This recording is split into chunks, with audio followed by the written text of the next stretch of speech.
I'm Brenda Charles Edwards, the host of the show, and we're here every Friday at 12:30 p.m. Pacific Time on www.rainieravenueradio.world, your South Seattle community radio station. You can also listen to us on YouTube, Facebook, and of course, on Rainier Avenue Radio app. We feature interviews with people that provide services and or have valuable information for our seniors, our communities, and our families. Do you need financial documents notarized? Are you a person that needs documents read to you for clarity or completion? Just give me a call at Black Orchid Notary 206-683-2636. Well, a brief announcement. The mothership lands at the Columbia City Theater tomorrow, that's Saturday, at 7:30 p.m. during a live Parliament Funkadelic tribute concert. Wow. And play with KG and the Star 5.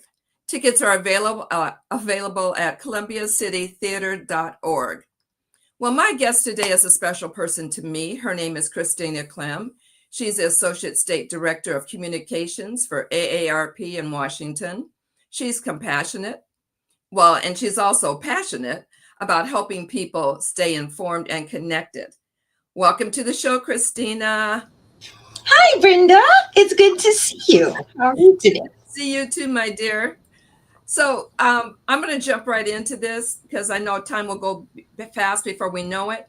Yeah.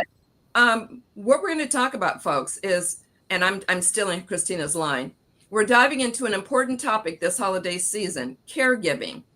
While the holidays are often filled with joy, they can also bring unique challenges for those caring for loved ones. Holidays are often filled with joy, but they can also bring unique challenges for those caring for loved ones. Christina, what does research tell us about the emotional impact of the holidays on caregivers, as in particular, family caregivers?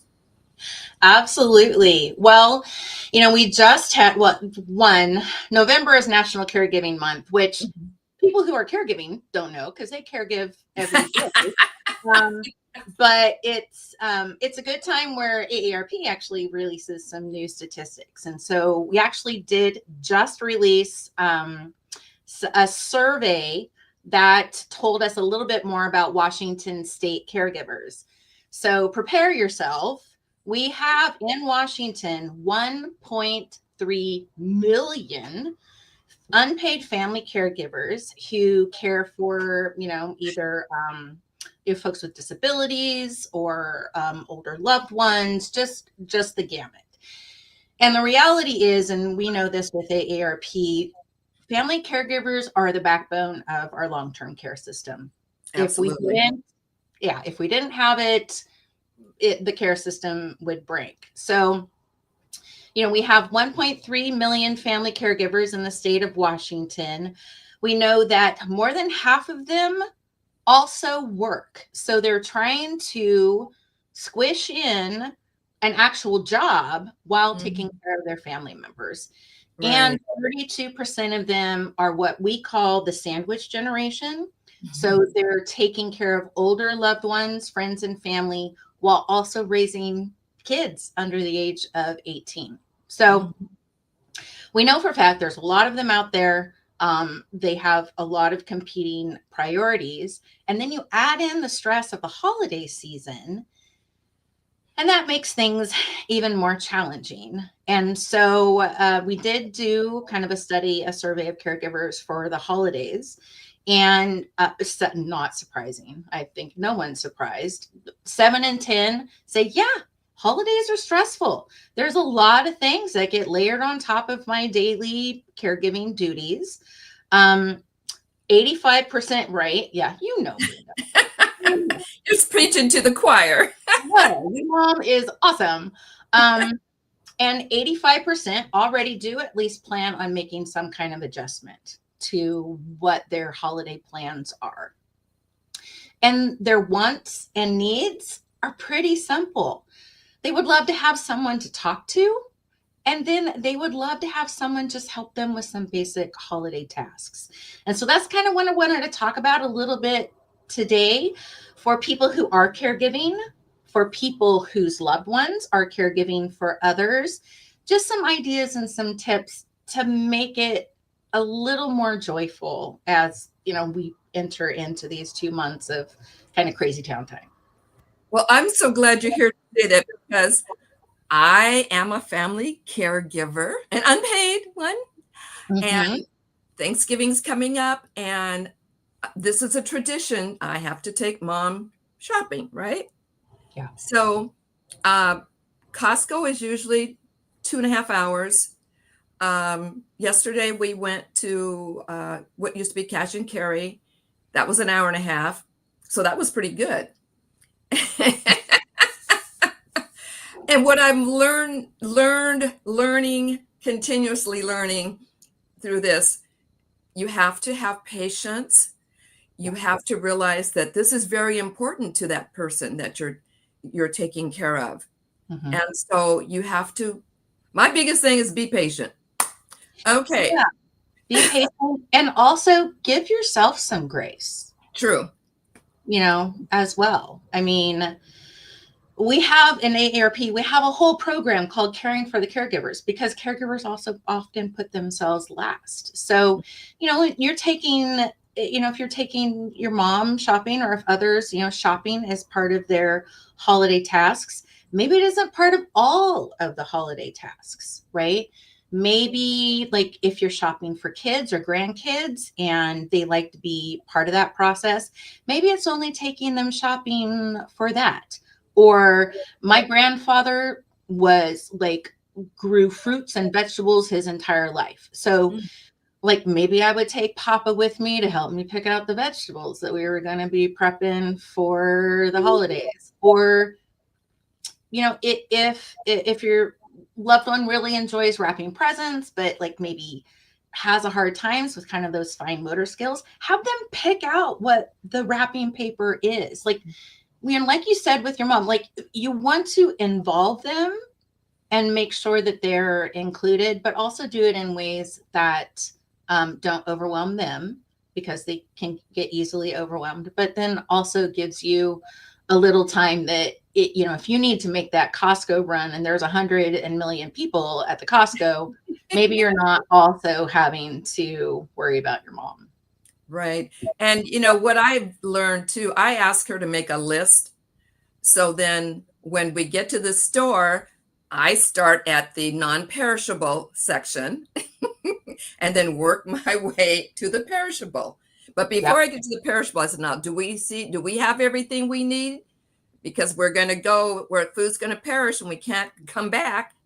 So it's been working out pretty well. I just have to laugh sometime, but I just breathe. That's my suggestion to anyone that's in this situation. I'm grateful to be in it because she's still alive. And on Monday, she's going to be 103. Yeah. I mean, and for the most part, she's healthy and can do things, but yeah. But anyway, so speaking of overwhelming, so Christina, what ways can they simplify the tradition? Yeah. I mean, I said what I just did with making a list, but I know there's a lot of other things that people can do. There are. One is we need to kind of let go of the idea of a perfect holiday. Really set some reasonable expectations. If you usually go all out for a holiday dinner and, you're making mains and 5 sides and 4 pies and, plus appetizers, scale that. Well, one, if you're making all that because you're going to have 25 people at your house, maybe see if you don't need to have 25 people at your house. Good point. Yeah. Make it smaller family gatherings, pare back some of the food, and then ask people to help, do a potluck style. Yeah. Bring a dish. It's funny. My friend's mom always reminds me that friends want to help you. They just sometimes don't know how. And so, like, yeah, hey, you make really good sweet potatoes. So why don't you bring the sweet potatoes? Or so really kind of paring back what that is, and pick outside of the meal, like pick one or two things that are very special for you, and kind of, let go of the other ones. If you're like really into planning lots of activities, maybe this year it's, if you walk to see Christmas lights, maybe it's a drive through the Christmas lights. Or if you like caroling, maybe it's just caroling in your house, with your loved ones. My grandpa loved for me to sing for him. So I would just sing for Papa. So allow yourself to make things smaller and have it be more about the connection between family members and not necessarily all about the trip. You don't have to go all out decorating. Right. So, if you have 3 bins of Christmas decorations, maybe only do one. That sounds excellent. I like that. Yeah. Oh, I'm sorry. I'm just having some visions here. So you kind of, the next question I was going to ask you is, what practical steps can caregivers take for their own well-being during the busy holiday season? And you definitely hit the nail on the head when you said scale back. Yeah. I mean, yeah. Scale back. It is absolutely okay to say no. Oh, right? Really? It is so hard. I'm a people pleaser. I think a lot of people are people pleaser, and but you're just so happy that they want to involve you in something. It's okay to say no, and it's okay to say no with some explanation behind it, saying, one, we know caregiving runs the gamut. So, some people still kind of have all their faculties. Some people are experiencing some cognitive decline. Be honest. People, like I said, people often don't understand how much goes into caring for a loved one, Right. What like the daily schedule is. So, be honest with others. It's okay to say no. It's okay to ask for help. Yes. It's okay to tap into your network, particularly this time of year, to ask for others to pitch in. And be specific. I mean, we all, I think all of us, kind of said, let me know how I can help you, because people typically kind of don't know how. Right. But you really, be specific, where it's like, wow, I really could use a break. Hey, could you take mom shopping so I can have a couple of hours to myself? Or, hey, I could really use someone to help clean the house to get ready for the family to come over. So can you come over and do that? So I think the more specificity that you can be in asking for help for like holidays, that's very, very helpful. And then, for the others out there that are listening that maybe have friends and family who are caregiving, those are some specific offers that you can give. Do you need someone, do you need someone to help do some yard work? Hey, I can run a couple of loads of laundry. Do you need, could someone, people's hair still needs to be cut. People still, can you take mom to get her hair cut? So, really kind of think about specific asks that you can do. I like that. And that's very good. I was just had a little thought went through my mind. I was chuckling to myself. My husband always says, a fast no is better than a slow yes. I'm going to write that down. I love that. Yes. Yeah. Thank you for thinking for me. Thank you for thinking of us. We're just not going to be able to do it this year. Yeah. Yeah. Absolutely. If you're just tuning in, you're listening live to Seniors Matter and your host, Brenda Charles Edwards, on www.rainieravenueradio.world, your South Seattle community radio station. Do you know what's the best legacy we can give ourselves and our loved ones? Join me on Zoom or in person for a group or individual session on legacy end-of-life planning. You can reach me at 206-683-2636. Now back to my wonderful guest, Christina Clem, who is the Associate State Director of Communications for AARP Washington, with more than 20 years of experience in public affairs and community engagement. And Christina specializes in making complex issues clear and accessible. And you have been doing that, my dear. Thank you. I try. You're doing a great job. So you touched on a little bit about family members, loved ones that might have Alzheimer's or dementia for the holiday gatherings, and how do you ensure a positive experience for everyone? Did you have anything else you would want to add to that? Yeah, holidays kind of encompass a lot. So, if you're going to go visit family and friends for the holiday, check ahead of time. Like, is your loved ones, if the place that you're going to visit, is it accessible? If people have like mobility, a walker, is it safe for them to get around? Is there an accessible bathroom that they can use? Is there maybe a quiet space where if they get overstimulated that they can, kind of step back and be able to pause? Things like, people might not think of things like this. Blinking lights, like a lot of the holiday decorations. Oh, yes. Like sometimes the blinking lights can be kind of really distracting and confusing, and they're already having to concentrate a lot more than normal.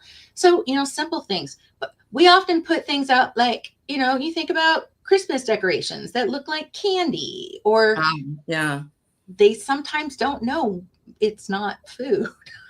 And that's true. So, and I also allow yourself some extra travel time.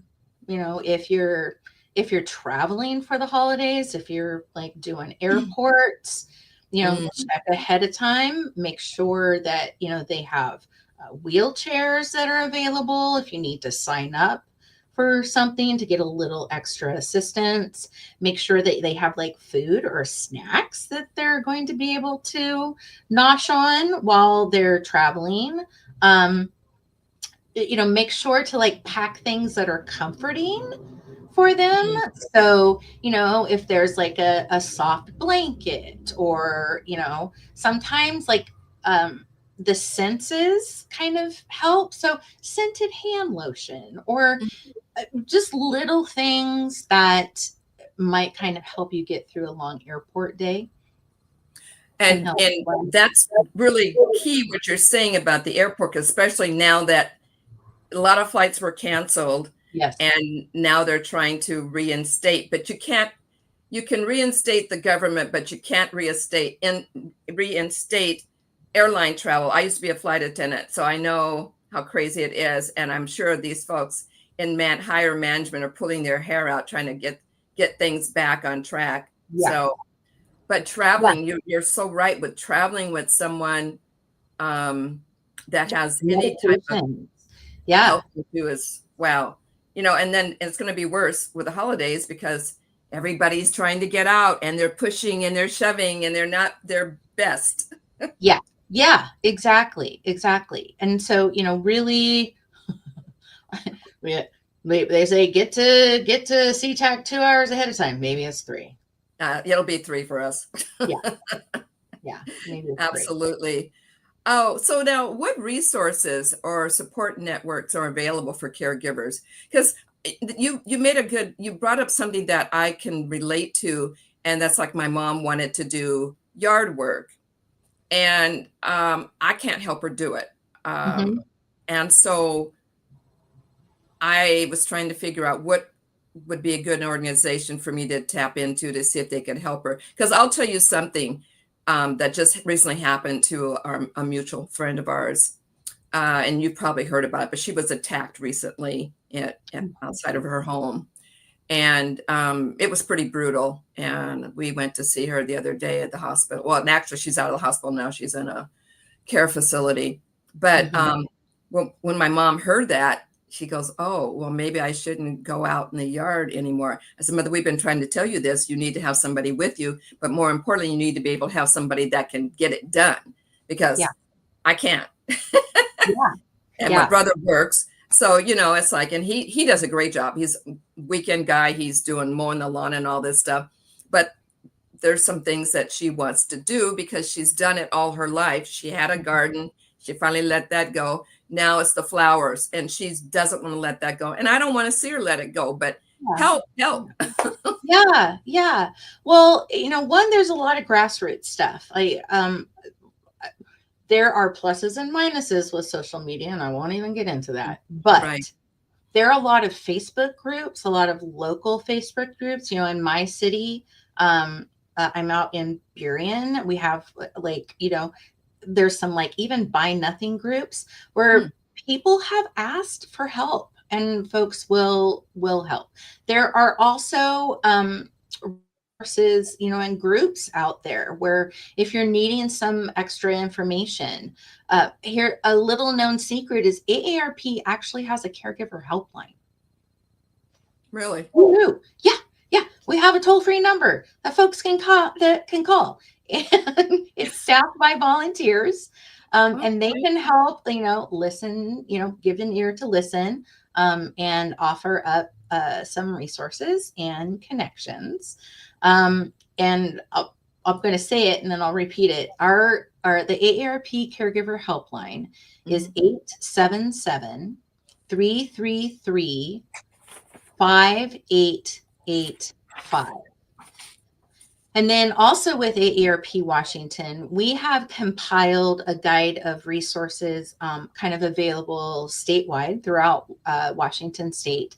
And you can find that on our website. It is aarp.org/caregiverswa, W-A. And there are a plethora of resources there that are available. And then there's some logical things that folks we have Washington 211. 211.org is you can call 211. There's a website. They have a list of tons of resources. So they might be a place that you could tap into. So they're out there, and that is kind of one of the things that is always a battle for us, and one of the reasons why it's always nice to be able to come on and share our stuff is when you're in the middle of the caregiving, you often don't know where to turn Right. to help. So yeah. Oh, this is great. Thank you so much. I appreciate this, because I'm going to check out the 211 myself, because there's just so much. There's so much. One thing too that is an incredible network is our faith-based communities. Yes. With kind of the cash-strapped nonprofit world, faith-based communities can be an incredible resource to help step in for caregivers and folks taking care of stuff. That is very true. And that helps me get through, because I do utilize my church. And in fact, some of my members, I'm going to throw out a commercial here. There was an AARP chapter in Seattle. It's the last one. And there's one in Spokane. So there's only 2 left in the state of Washington. And anyone, let's see, do you have to be a member of AARP to be a member of the chapter? I don't think so. Okay. So we're meeting next Tuesday at Mount Zion Baptist Church, 19th and Madison, at 12 noon. And we go to 2 o'clock. And we're having a speaker this next week. And her name is Kathy McCauley. And she's a fantastic AARP advocacy chair. So we'll talk more about her later, but I'm just throwing this out there. If you want to learn more about AARP, but in particular with being with a chapter, because we do fun things, but we also work too, in a sense that we get the information out that's needed. Our last activity was get out the vote. So we sent out postcards. So, it's fun, but yeah. And that socialization is also important as well. right. Absolutely. Yeah. So I've got 2 minutes. So one of which I'm going to give to you, and the other one I'm going to have to do my little closing spiel. Of course. Is there anything you'd like to add that we haven't covered? Well, bless all of the caregivers out there. You are doing a Superman, Superwoman work, but you don't always have to wear that cape. Ooh, I like that. You don't always have to wear that cape. Make sure that you're taking care of yourself, whether it's like a short walk, taking a long shower, listening to some great music. Please make sure that you're giving yourself some grace as much as you would give other folks, because the work that you are doing is so important. And if you can't take a step back to kind of refill yourself, then it's going to be harder to take care of your loved one. Yeah, you're right. And caregiver usually goes before the patient. Anyway. Yep. Thank you to my listening, viewing audience, my wonderful guest, Christina Clem, the Associate State Director of Communications for AARP Washington. A special thanks to MC Class for the use of his music, Ragtime. Have a great weekend. Go Seahawks. Be safe and live your life like it's golden. I'll talk with you later, Christina. Take care, hon. Have a wonderful weekend. Thank you.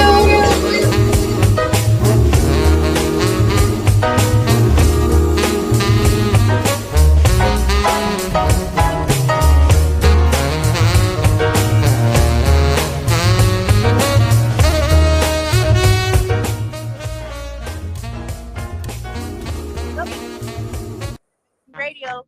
Got work.